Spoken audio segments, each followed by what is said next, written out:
Time ਲੋਕ ਤਾਨੇ ਸੀਗੇ ਕੱਸਦੇ ਆ, ਮਿਡਲ ਕਲਾਸ ਬੰਦਾ ਮੈਨੂੰ ਸੀਗੇ ਦੱਸਦੇ ਆ। ਪੈਸੇ ਨਾਲ ਜੱਜ ਕਰਦੇ ਸੀਗੇ ਔਕਾਤਾਂ ਨੂੰ, ਸ਼ਕਲ ਨੂੰ ਨਹੀਂ ਸੋਹਣਾ ਬਾਈ ਆਖ ਕੇ ਸੀ ਹੱਸਦੇ। ਮੈਂ ਕਿਹਾ ਬਾਈ ਉਹ ਤੂੰ ਗੇਮਾਂ ਦੇਖੀ ਪੈਂਦੀਆਂ, ਕਰਦਾ ਜੋ ਗੱਲਾਂ ਇਹ ਸਦਾ ਨਹੀਂ ਉਹ ਰਹਿੰਦੀਆਂ।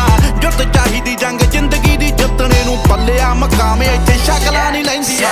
ਉਹੀ ਹੋਈ ਗੱਲ ਰੀਤ ਦੁਨੀਆ ਦੀ ਚੇਂਜ ਹੋਈ, ਪੱਲੇ ਸੀਗਾ ਸਾਈਕਲ ਤੇ ਸਾਈਕਲ ਤੋਂ ਰੇਂਜ ਹੋਈ।